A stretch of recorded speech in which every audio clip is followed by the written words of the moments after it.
Hello. So I'm here at Cathedral Rock and just enjoying the views and enjoying the beautiful scenery around Cathedral Rock here. As you can see, it's pretty breathtaking, pretty exciting. What I wanted to talk about today was sustainability. And, obviously we would want to sustain a place like this, but, we have a whole world and we want to sustain the whole thing as well. So the question that, I want to answer or whether that I want to talk about is why be sustainable? I mean, what is sustainability and why do it? Why be,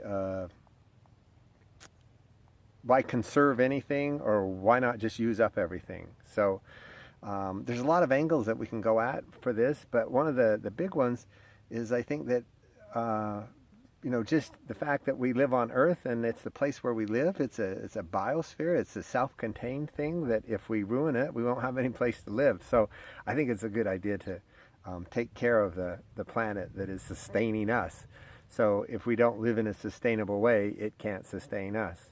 Um, Another thing is that that we don't want to overuse stuff any more than we have to. I mean, I think that we're all wanting to get along here. I mean, I know that the plants and animals they want to get along. They use what they need and leave the rest for everyone else. I was sitting here just looking at these the way that the plants grow right here. So right in front of me, you can see like there's cactus and then there's trees.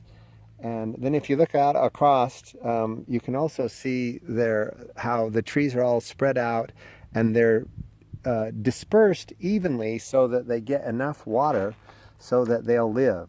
And in fact, if you notice, there's a tree like every, say 20 feet or 50 feet. And as you go further across where it's less water, then the trees are more spread out. So the trees will actually spread out and only have as many as what that land can sustain of them. And same with the cactus and same with the bushes.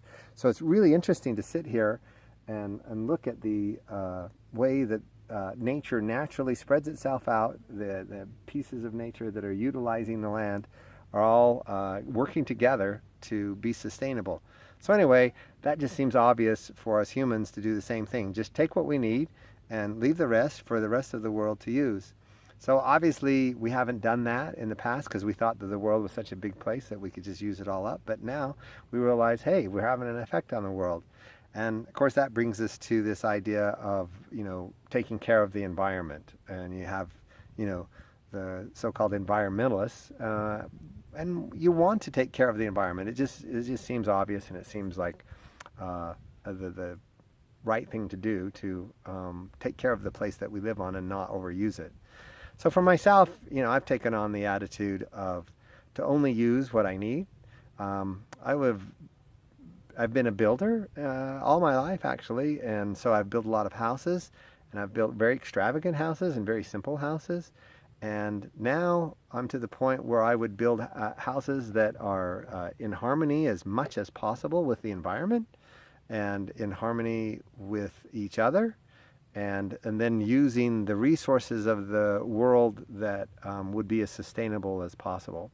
And sustainable to me would mean that the resources aren't having a huge impact when you take them out of the ground, and then when you are done with the resource, you can put them back in a way that they don't harm the ground. So if you've got like a nuclear power plant, obviously, you've got a bunch of spent nuclear rods that, are going to last for I don't know how many millions of years, but a long time before that's going to be an environmentally friendly place wherever those nuclear rods are stored. So not a good source of energy.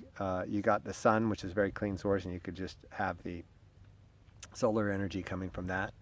That would be much more sustainable. Or, you have hydroelectric. I mean, that's in question. There isn't anything there where it doesn't have some impact, negative impact. And then you just got to weigh out, well, was there more positive than negative that comes from it? So, building a dam on a river, that's a lot of negative impact, but there's some positive things that come from it too. Then you've got, like wind turbines, there's some negative impact there. And of course you got positive that comes out of it. I think that we're moving in the right direction though. I mean, it's a pretty exciting time because solar has just passed,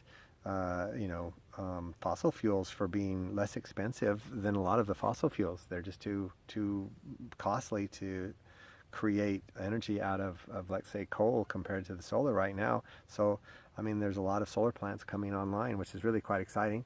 And the day will come when we'll get to free energy, where there won't be any need for any of these kind of things. We'll just get energy right out of the air because there's energy all around us, and it's just a matter of extracting it.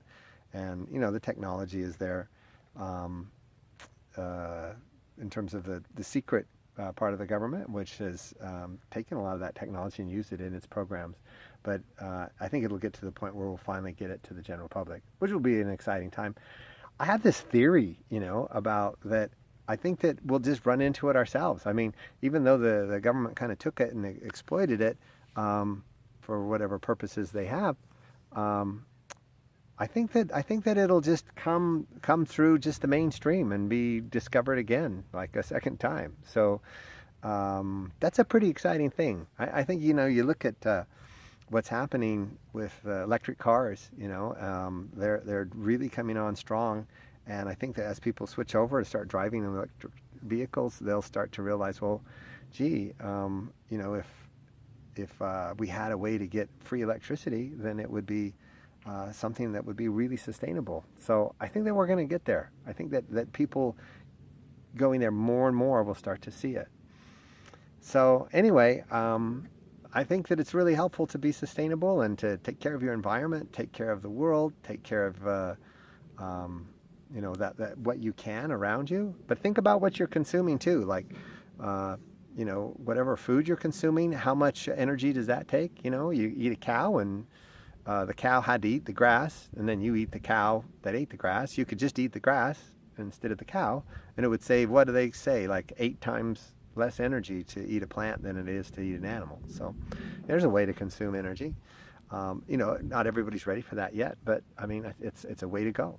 So it's exciting times. I mean, we are really moving towards a much more green world and sustainable world if we all, choose to participate in that. And for myself, it's just what I do that counts, because that's my vote. I get a vote, and I vote with what I buy and what I put in my mouth and what I drive and what kind of house I live in. If I have a really unsustainable house that uses up a lot of energy, or that was built with a bunch of materials that really consumed a lot of nature to do it, then that's something that's in question. So if we can all move in the direction of being more sustainable in all of these areas, it's going to really help out and make a difference.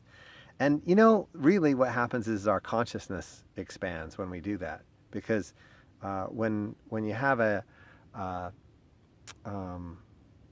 when you expand your consciousness, you just don't want to impact anything in a negative way, and you want to live in harmony with everything else. And so all of these things start to come to the surface, and we start realizing them, and we start realizing that what we do really does make a difference.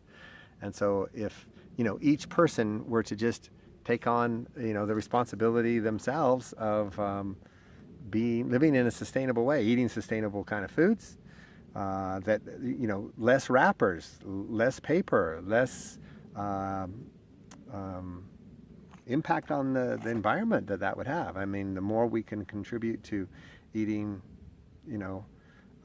more whole foods, then it's going to help out. So that would be something we can help in our cars and in our houses.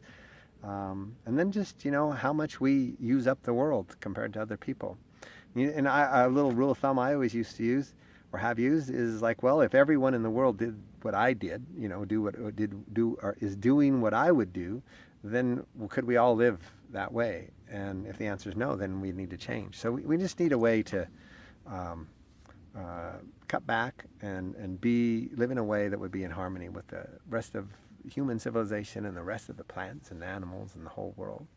And I think we'll be happier, and we'll be more conscious. Okay, well, it's been good talking to you from Cathedral Rock. I'm Kirk Nielsen, and I'll talk to you later. Bye.